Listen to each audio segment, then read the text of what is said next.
हाँ, हामिद मीर साहब ने भी कहा था कि हमें फिर एक पैगाम आया कि आप लाइट्स वगैरह ऑफ कर दो। उनको तो नहीं पता पैगाम किसकी तरफ से आया, आपको पता होगा उनको, आपको पता हो फिर भी नहीं हम बताएंगे, ठीक है। हम अपना प्लेटफॉर्म जो है मुतनाज़िया नहीं बना सकते, ठीक है। अभी तो शुरू की है गाँव हमने तो। तहरीक इंसाफ वाले इनकलाब की बात करते हैं, ये कैसा इनकलाब? पहली गोली अगर लगे तो किसी लीडर को लगे। इवन के एक्चुअली अब्यूजिंग द लीडरशिप, इनकी वजह से हम यहाँ पे हैं और आज ये खुद कुछ भाग रहे हैं और कुछ आई नहीं।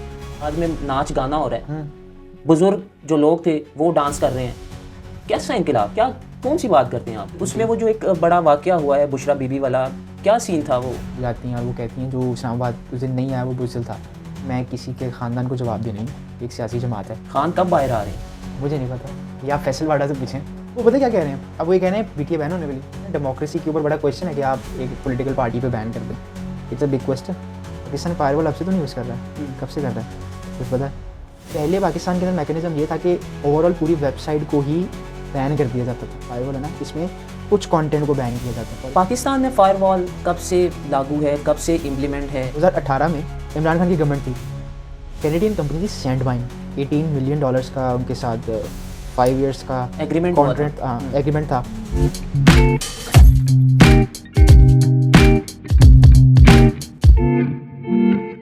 बिस्मिल्लाहिर्रहमानिर्रहीम, अस्सलाम वालेकुम। आप देख रहे हैं द इनसाइडर्स और मैं हूं आपका मेज़बान फ़हद अली ख़ान।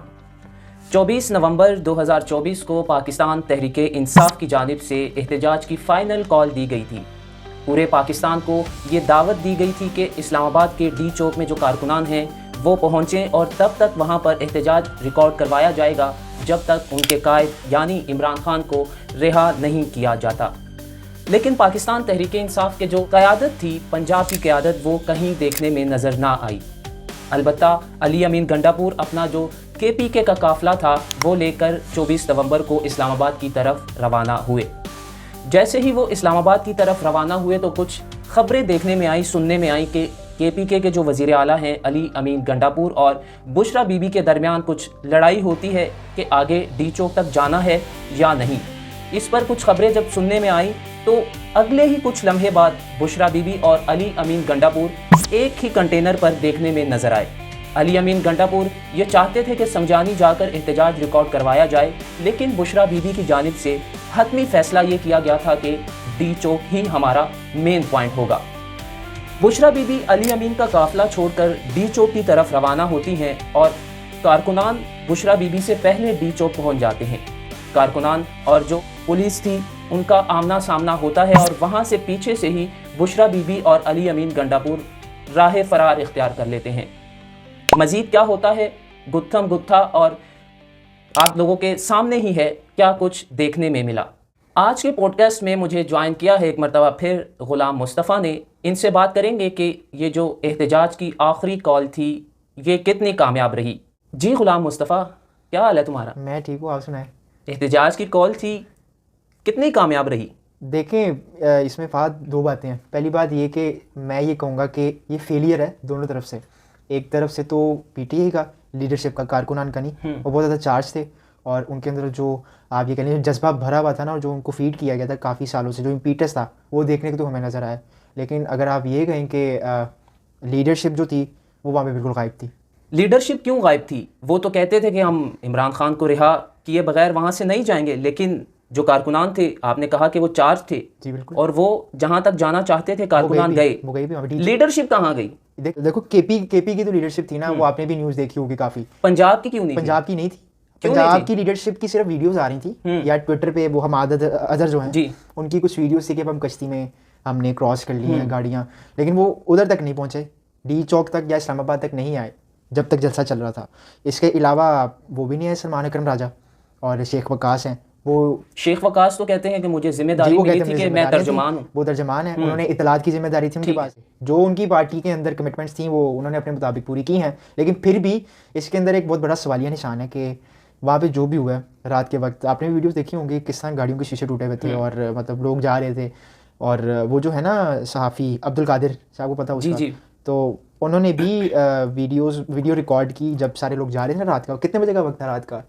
करीबन 9 के बाद वहाँ की लाइटें बंद करवा दी गई थी। जो निजी TV चैनल्स हैं, हाँ, हामिद मीर साहब ने भी कहा था कि हमें फिर एक पैगाम आया कि आप लाइट्स वगैरह ऑफ कर दो, हामिद मीर साहब ये भी कहते हैं कि उसके बाद हमें पता नहीं लगा कि वहाँ कौन आया। वहाँ कौन आया और कौन नहीं आया उनको तो नहीं पता पैगाम किसकी तरफ से आया। आपको पता होगा उनको? आपको पता है? नहीं, मुझे नहीं पता, क्योंकि अगर पता हो फिर भी नहीं हम बताएंगे। ठीक है, हम अपना प्लेटफॉर्म जो है इसको मुतनाज़िया नहीं बना सकते। ठीक है, अभी तो शुरू की है गाँव हमने, तो डरे ना, अल्लाह खैर करेगा अल्लाह खैर ही करेगा इंशाल्लाह। यार। मेरा सवाल बीच में ही रह गया है, कौन सा? पंजाब की आवाम क्यों नहीं आई, पंजाब की आवाम या आई है। पंजाब की आवाम की जो क्यादत है हाँ, क्या वो देखो नहीं। ना, क्यादत का मसला ही क्यादत का है। अब मैं अगर एक पॉलिटिकल आइडियोलॉजी का लीडर हूँ, मेरी कोई आइडियोलॉजी है, मेरे फॉलोअर्स हैं, जब मैं ही लीडरशिप से गायब होऊंगा तो वो किसको फॉलो करेंगे? किसी को फॉलो नहीं करेंगे। इस टाइम जो आपकी पार्टी का हेड है वो जेल में बैठा है, जी, तो किसका काम है कारकुनान को जो है मोबिलाइज करना और फिर उनको मोबिलाइज करके एक तरीके से सिस्टमैटिकली उनको चलाना लीडरशिप का काम है। जो केपी की लीडरशिप थी, अली अमीन गंडापुर साहब खुद आए वहाँ पे। केपी के कारकुनान भी जो हैं वो तो डी चौक से आपने वीडियोस देखी होंगी कि कारकुनान कह रहे हैं लीडरशिप ही नहीं है, हम जहां पहुंचना था हम क्या करें। इवन के they were actually abusing the leadership के, इनकी वजह से हम यहाँ पे हैं और आज ये खुद कुछ भाग रहे हैं और कुछ आए नहीं, ये देखने को भी वहाँ पे मिला है। और वो कारकुनान जो है ना, मेरे आपके जैसे नौजवान है, 25-26 साल के ज़्यादातर वही हैं। एक तो इसके पीछे इकोनॉमिकल फैक्टर्स हैं, बेरोजगारी यहाँ पे बहुत ज़्यादा है, उनके पास ऑप्शन कोई नहीं है सिवाय कि इस पॉलिटिकल आइडियोलॉजी को वो सपोर्ट करें। ऑल्दो मैं एक बिल्कुल ए पॉलिटिकल होकर अपना ओपिनियन दे रहा हूँ, मैं किसी की तरफ इंक्लाइन नहीं हूँ, लेकिन जो आजकल इन्वायरमेंट बना हुआ है यहाँ पे, मैं उसके मुताबिक बात करूँ कि आपको पता है हर कोई सपोर्ट कर रहा है एक पॉलिटिकल आइडियोलॉजी। कारकुनान के बारे में आप क्या कहेंगे जो डी चौक तक पहुंचे, पीछे उनकी लीडरशिप है ही नहीं, लीडरशिप उनको ऑन ही नहीं कर रही, वो तो कहते हैं हमारे कारकुनान है ही नहीं जब तोड़ फोड़ करते हैं। तो कारकुनान पागल है या वो जुनूनी है? जुनूनी है, इस टाइम सब जुनूनी हो चुके हैं। मेरे आपके जैसे जो नौजवान लड़के हैं या आप कह लें जो एडल्ट लोग हैं, बहुत ज़्यादा जुनूनी हो चुके हैं। अब होता पता क्या है, जब लोगों के अंदर इस तरह के इमोशंस इवोक हो जाए ना, जब वो जुनूनियत की हद तक या फनेटिक्स हो जाए किसी भी आइडियोलॉजी को लेके, तो जब वैक्यूम खड़ा हो जाता है ना, आप देखो यहाँ पे लीडरशिप नहीं थी, लीडरशिप भाग गई, एक वैक्यूम यहाँ पे नज़र आता है हमें पावर का। तो होता है कि फिर ये जो चार्ज लोग हैं ना, ये किसी और तरफ निकलते हैं, कोई और तंजीमों की तरफ निकलते हैं, किसी और जो है पावर की तरफ जाते हैं। अब मैं आपको किसी एग्जांपल देता हूँ, पैलेस्टीनियन लिबरेशन ऑर्गेनाइजेशन फ़लस्तीन में, जी, तो उस वक्त उन्होंने ना मोबिलाइज़ किया एक स्पेसिफिक कुछ लोगों को इसराइल के ख़िलाफ़, और जो स्पेसिफिक लोग जो मोबिलाइज थे ना, उन्होंने फिर जाके हमास बनाई। ठीक है, क्योंकि वो एक इम्पीटस तो वहाँ पे जमा हो चुका था, इकट्ठा हो चुका था, पावर वहाँ पे इकट्ठी हो गई थी। वो जो मोबिलाइजेशन थी ना, वो हमास की सूरत में फिर वो वहाँ भी हमें देखने को मिली। आइडियोलॉजी कौन देता है? देखें, आइडियोलॉजी जो है इट्स एन एब्स्ट्रैक्ट। ठीक है, अब आइडियोलॉजी के कुछ फैक्टर्स है बनने में। कोई पॉलिटिकल आइडियोलॉजी होती है, किसी की रिलीजियस आइडियोलॉजी। आप किस आइडियोलॉजी की बात कर रहे हैं? Political ideology. Politics is all power, first of all हमें तो ये समझना पड़ेगा ना। उसके बाद पॉलिटिकल आइडियोलॉजी को बनाने में कुछ फैक्टर्स हैं। अब पाकिस्तान के कॉन्टेक्स्ट में बात करेंगे तो यहाँ पे इन्फ्लेशन है, ठीक है, इकोनॉमिकल मसले हैं, बिल्कुल, और इसके अलावा और बहुत सी ऐसी सूरत हाल हैं जिसकी बना पर एक पॉलिटिकल आइडियोलॉजी पिछले काफ़ी दिनों से हमें देखने को मिल रही है। तो कुछ फैक्टर्स की बना पर आइडियोलॉजी क्रिएट की जाती है। तो उसके लिए ज़रूरी नहीं है कि एक लीडर आपको चाहिए हो, उसको फर्दर आगे इम्प्लीमेंट करने के लिए तो आपको लीडर की ज़रूरत है।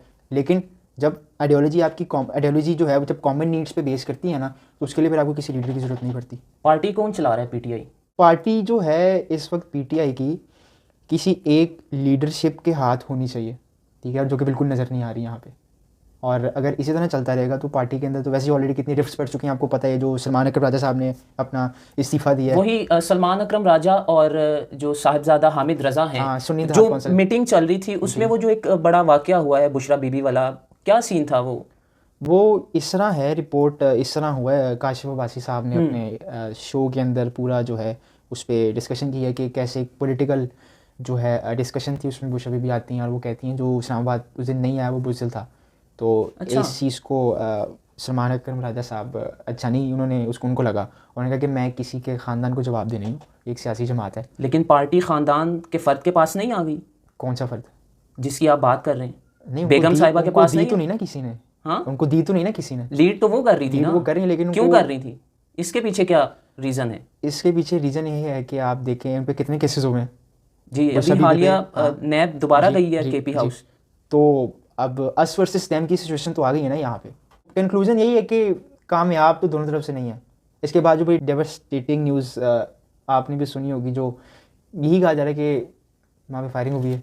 फायरिंग की बात आ गई दरमियान में ही, कितनी हलाकतें हुई हैं, इसमें कोई सदाकत है? इसमें सदाकत ये है कि एक तो एजम्पशन सोशल मीडिया पे बहुत ज़्यादा हैं, 100-150 या इससे भी कहीं ज़्यादा बताई जा रही है। कोई 70 कह रहा है, कोई 20 कह रहा है। इसी कन्फ्यूजन को कम करने के लिए मतीउल्लाह जान साहब जो हैं पिम्स में डाटा जो है वो Collect कर गैदर रहे कर थे, रहे थे और उनके साथ साकिब बशीर साहब थे, वो भी जर्नलिस्ट हैं, तो उनको फिर वहाँ से अबडक्ट कर लिया गया और अब रिसेंटली मैंने भी आज ही न्यूज़ पढ़ी है कि उनको बेल ग्रांट कर दी गई है। यार हलाकतें तो हुई हैं, इसमें तो कोई शक नहीं है, बंदे तो मरे हैं वहाँ पे, कुछ वीडियोज़ भी हैं जिनमें जख्मी दिखाए जा रहे हैं।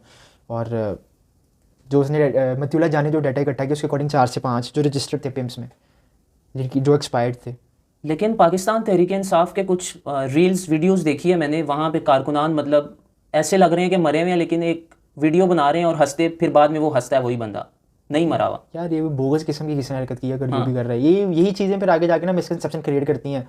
और अच्छा, इसी से मुझे याद है, मैं अभी यूट्यूब देख रहा सोशल मीडिया पे AI जनरेटेड पिक्चर थी इस्लामाबाद की, जी और जी, वो उसमें खून से खून रंगा गिरा हुआ, हुआ था। हाँ यार। और वो कुछ न्यूज़ के जो चैनल्स हैं उसको एज अ प्राइमरी सोर्स बना के उस पर हेडलाइन को लगा के वो आगे जो है उन्होंने पोस्ट किया हुआ था। मतलब लोगों को अगर नहीं पता कि वो AI जनरेटेड पिक्चर है तो वो ये समझेंगे ना कि वाकई इस्लामाबाद के अंदर इस टाइम ये सिचुएशन है।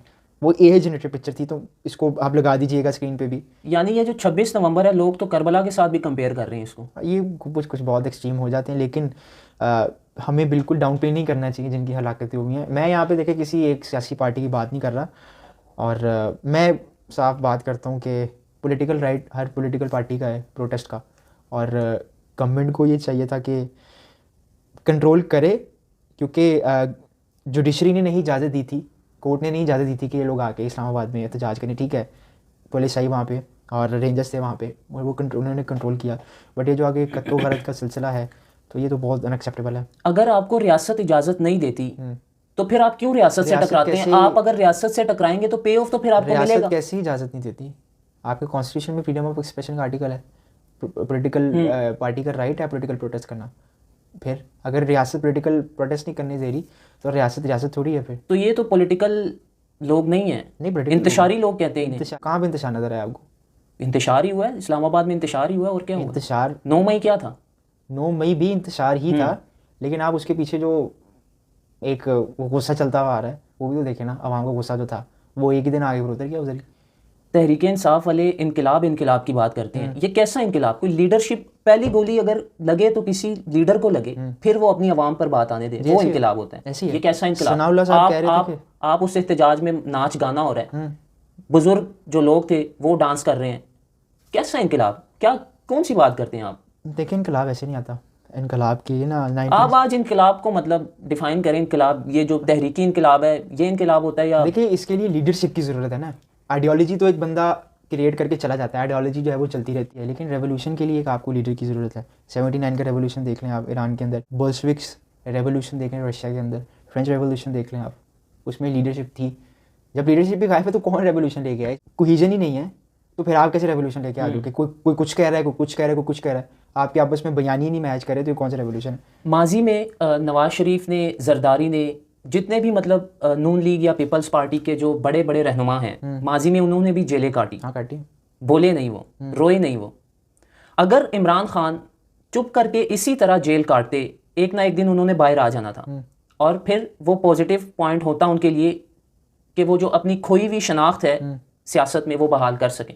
तो खामोशी से अपनी जेल काटते, जेल से बाहर निकलते, जैसा माजी में लीडरान ने किया, तो क्या वो प्लस पॉइंट नहीं था इमरान खान के लिए? देखिए, अगर वो अभी खामोश रहेंगे उनकी सियासत बिल्कुल खत्म हो जाएगी। यही तो वक्त है। जब वो निकलेगा, हाँ, तो आपको नहीं लगता वो ज्यादा प्लस पॉइंट में आएगा? देखो, मैंने भी बात की थी, जो कारकुनान है इस वक्त चार्ज हैं। क्यों चार्ज हैं? क्योंकि उनको बार बार फीड किया जाता है लीडरशिप की तरफ से।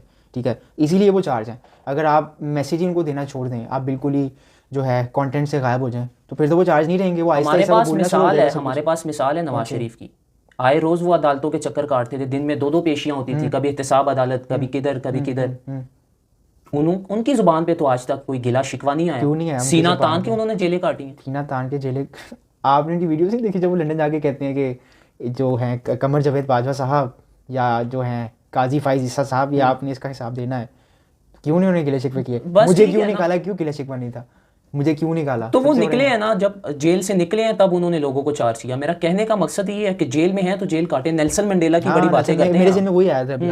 आप वो बड़ी बातें करते हैं, बादशाह खान की बातें करते हैं, जेलें नहीं काटी उन्होंने। देखिए, क्या उन्होंने फिर इस तरह इनकलाब की बातें की थी?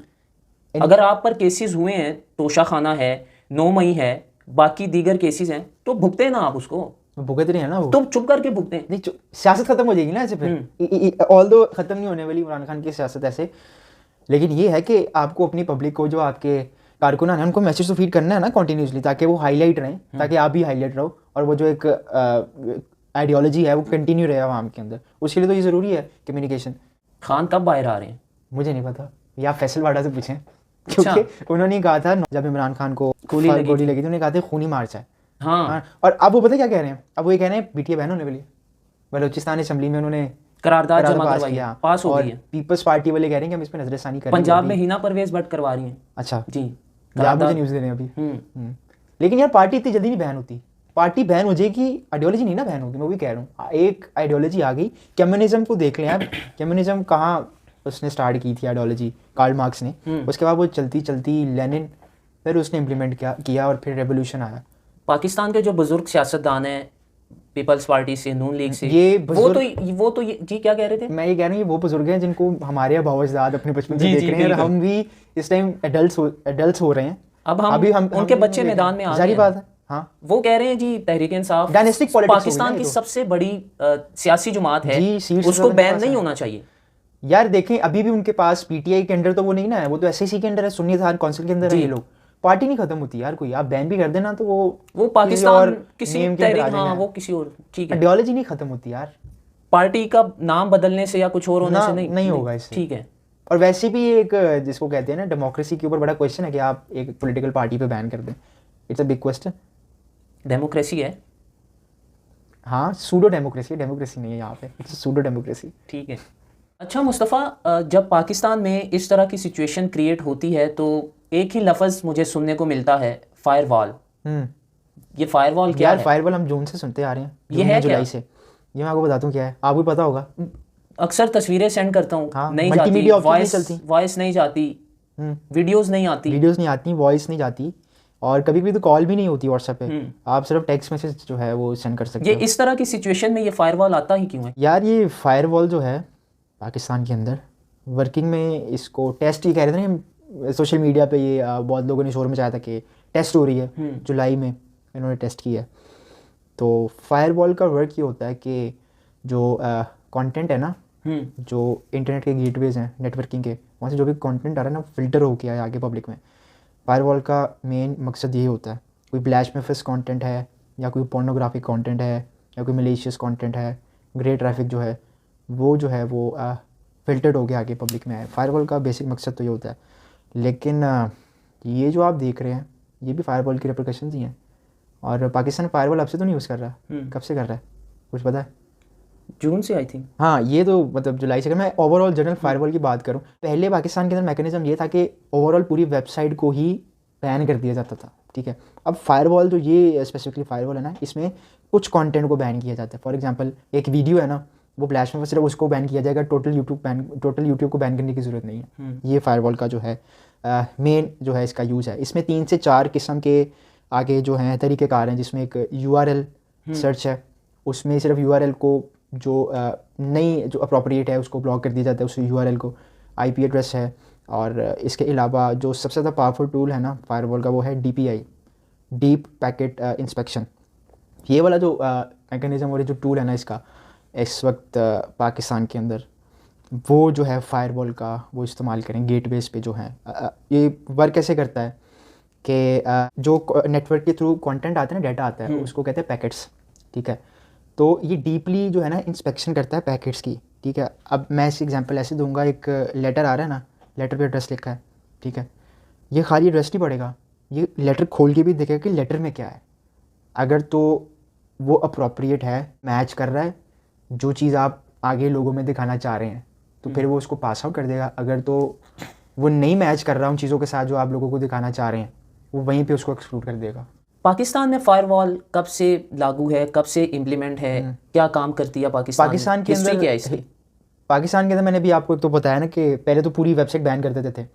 2018 में इमरान खान की गवर्नमेंट थी, तो कैनेडियन कंपनी थी सैंडमाइन, $18 मिलियन का उनके साथ 5 ईयर्स का एग्रीमेंट था। और उसमें भी जो है इस किस्म के फंक्शंस इस्तेमाल किए गए थे कंटेंट को फ़िल्टर करने के लिए, लेकिन अब 2023 में वो एक्सपायर हो गया। अब इसके बाद इन्होंने किए चाइनीज़ कंपनीज़ के साथ। अच्छा, और काट रहा हूँ Chinese- आपको, इमरान खान को ज़रूरत क्यों पड़ी थी फायरवॉल इम्प्लीमेंट करने की? देखिए कुछ कंटेंट लेकिन फायरवॉल तो उन्हीं के आड़े आ गए, उन्हीं के गले में पड़ उस वक्त भी लोगों ने इनको मतलब क्रिटिसाइज़ किया था, पब्लिक की तरफ से क्रिटिसिज्म आया था, उस वक्त भी इनको फेस करने के लिए मिला था। और लेकिन अब 2023 में तो एक्सपायर हो गया ना ये। अब चाइनीज़ फायरवॉल जो है वो बाई की है, और जो चाइनीज़ फायरवॉल है उसका मैकेनिज़्म जो है वो ज़्यादा रॉबस्ट है एज़ कम्पेयर टू कैनेडियन जो सैंडवाइन कंपनी की तरफ से फायरवॉल पाकिस्तान ने पहले बाई की थी। इस वक्त जो है चाइनीज़ फायरवॉल की इम्प्लीमेंटेशन है पाकिस्तानी जो इंटरनेट नेटवर्क है, और इसके 2 गेटवेज़ हैं और दोनों कराची से आते हैं। ये फायरवॉल उस पर जो है वर्क करती है, कंटेंट को जो सारा फिल्टर करती है। इस वजह से आपको देखने को मिल रहा होगा कि मल्टीमीडिया जो फंक्शन है व्हाट्सएप के, या इसके अलावा इसके अलावा यूट्यूब है और बाकी दीगर ऐप्स जो हैं, तो मैं आपको उसकी बात करूँ ना ब्रॉडबैंड इंटरनेट की, कि उस पर फ़िल्टर आउट कर रहे हैं ये लोग चीज़ें। इसके अलावा ये लोग लोकल नेट पे भी कर रहे हैं, जो आपका सिम का है, इनलाइन नेटवर्क के ज़रिए उस पर भी जो है कंटेंट को फ़िल्टर आउट किया जा रहा है, यानी दोनों तरफ से। तो इसीलिए आपका इंटरनेट जो है लेकिन आईटी मिनिस्टर तो कहती हैं कि ये लोग जो वीपीएन यूज़ करते हैं ये सब इसकी वजह से जो ब्लॉकेज है सेंडिंग ऑफ इंफॉर्मेशन, वो वीपीएन के यूज़ स्लो हो रहा है, तो ये वीपीएन का यूज़ है। यार बाइट फॉर ऑल ऑर्गेनाइजेशन है पाकिस्तान के अंदर, टेलीकम्युनिकेशन रिसर्च, तो उन्होंने अभी रिसेंटली रिपोर्ट पब्लिश किया है कि बड़ी एक अब्सर्ड स्टेटमेंट है आईटी मिनिस्टर की तरफ से, कि वो कह रही हैं कि वीपीएन का इस्तेमाल करके इंटरनेट स्लो हो रहा है, लेकिन वीपीएन का इस्तेमाल करके इंटरनेट स्लो नहीं हो रहा। ये डीप पैकेट्स इंस्पेक्शन जो है DPI, ये उसका इस्तेमाल करके इंटरनेट का जो वो है मैकेनिज्म वो स्लो हो रहा है। वीपीएन आपके लिए सिक्योर है यूज़ करना? VPN जो है वो जब इस्तेमाल किया जाता है, जब एक वेबसाइट, जैसे मैंने आपको बताया IP इंटरनेट प्रोटोकॉल, वो आपकी कंट्री में बैन हो तो आपका IP एड्रेस चेंज कर देता है, फिर आप किसी और कंट्री का IP एड्रेस से उस वेबसाइट को एक्सेस करते हो। सिक्योर भी है ये। कहा जाता है कि अगर VPN यूज़ किया जाए तो आपका जो डाटा है वो जो VPN कंपनी होती है उसको एक्सेस मिल जाता है। कुछ VPN पेड होती हैं और कुछ अनपेड होती हैं। अनपेड का कुछ नहीं कहा जा सकता, और जो पेड है वो तो खैर ज़्यादा तो अनपेड ही यूज़ होती है, ज़्यादा अनपेड यूज़ होती हैं। तो हाँ, डाटा ब्रीच की तो उसके अंदर है ना चांस है, ठीक है। लेकिन फिर भी देखें ना, जब आपके पास वेबसाइट की एक्सेस ही नहीं है, फॉर एग्जाम्पल ट्विटर तो यार एक आम लोगों के लिए है ना, इन्फॉर्मेशन का एक्सेस है, इन्फॉर्मेशन शेयरिंग के लिए प्लेटफॉर्म है, तो उसके लिए तो फिर अब कुछ लोग तो ट्विटर से मतलब जो जर्नलिस्ट हैं उनका तो काम ही ट्विटर पे है जी, तो वो क्या करेंगे, उनके पास कोई ऑप्शन ही नहीं है कि वो VPN ना यूज़ करें।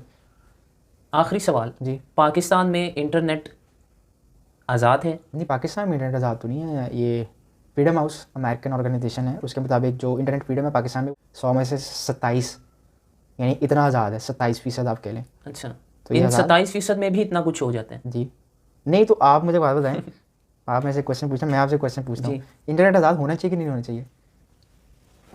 होना चाहिए। क्यों होना चाहिए? इतना भी आज़ाद फ्रीडम ऑफ एक्सप्रेशन। देखें, आपने डार्क वेब पर सुना होगा जी, ठीक है, ये जो हम इंटरनेट इस्तेमाल करें तो सिर्फ टिप ऑफ द आइसबर्ग है। जो सही इंटरनेट है, जो सही वेब है, वो तो सारी डार्क वेब है जिसपे इलीगल जो चीज़ें हैं उनकी सेल परचेज है और बड़े हीनियस किस्म के वहाँ पे क्राइम्स होते हैं। फिर तो मुकम्मल बैन होना चाहिए। नहीं, मुकम्मल बैन नहीं, जो हमारे पास जो इंटरनेट का एक्सेस है ना आम पब्लिक के लिए, वो तो ओपन ही होना चाहिए। मैं उसकी बात हूँ, उसके लिए ये चीज़ें जो हैं वो फिर आपको पता देखनी पड़ती हैं। जितना ओपन है उतने में खराफात होती हैं। हाँ, उतनी में खराफात होती हैं। VPN भी बैन किया, पता है आपको? हाँ, VPN भी, कुछ VPN सिर्फ चलेंगी, क्योंकि चाइना के अंदर भी ना ऐसे ही है, कुछ VPN ही चलती हैं जो कि स्टेट से रिकग्नाइज्ड हैं, और इधर भी वो ये करना चाह रहे हैं। ठीक है। शरई अदालत ने जो मतलब शरई कौंसिल ने जो मुफ्ती रागिब नईमी साहब हैं, उन्होंने गैर शरई करार दिया है। अगर आप उसको पे करेंगे तो वो शरई है। ये क्या, अब इसकी कोई समझ पे करेंगे तो शरई है? हाँ, ये फैसला है जी। मैं उनको देख रहा था, क्या नाम है वो यूथ क्लब है ना, उनका मैंने वीडियो देखी, तो वो इस मसले को डिटेल में समझा रहे थे। वो कह रहे थे कि मतलब ये है कि इट इज़ नॉट टोटली हराम, ये सिचुएशन पे डिपेंड करता है। तो ठीक है, अगर आप जैसे मैंने आपको एग्जांपल दी, एक सहाफ़ी है, उसके लिए तो नीड है ना, इनएविटेबल है उसके लिए ट्विटर यूज़ करना था, वो कर सकता है VPN के जरिए। इंटरनेट अगर अवेलेबल नहीं है तो आजकल का जो जर्नलिस्ट है वो मतलब उसके लिए खबर लेना बहुत, माजी में जैसे लोग खबर लेने एक शहर से दूसरे शहर जाते तो वो खबर पुरानी वैसे हो यार, आपके साथ ही मैं उस दिन बात कर रहा था तो मैंने आपको ही सेंड किया, लिंक तो नहीं आया। हाँ। उसके बाद मैंने आपको वॉइस सेंड किया, वॉइस भी सेंड नहीं हुई। अब वॉइस के अंदर जो 1 मिनट में बात करनी है वो लिखेंगे कैसे? हम नहीं लिख सकते ना। तो जो बड़े लेवल पे काम कर रहे हैं, जिनका पूरा नेटवर्क डिजिटल है, उनके तो बहुत मुश्किल आते हैं यार। बहुत शुक्रिया मुस्तफ़ा आज की डिस्कशन के लिए, बड़ा मज़ा आया। Thank you so much for your kind time.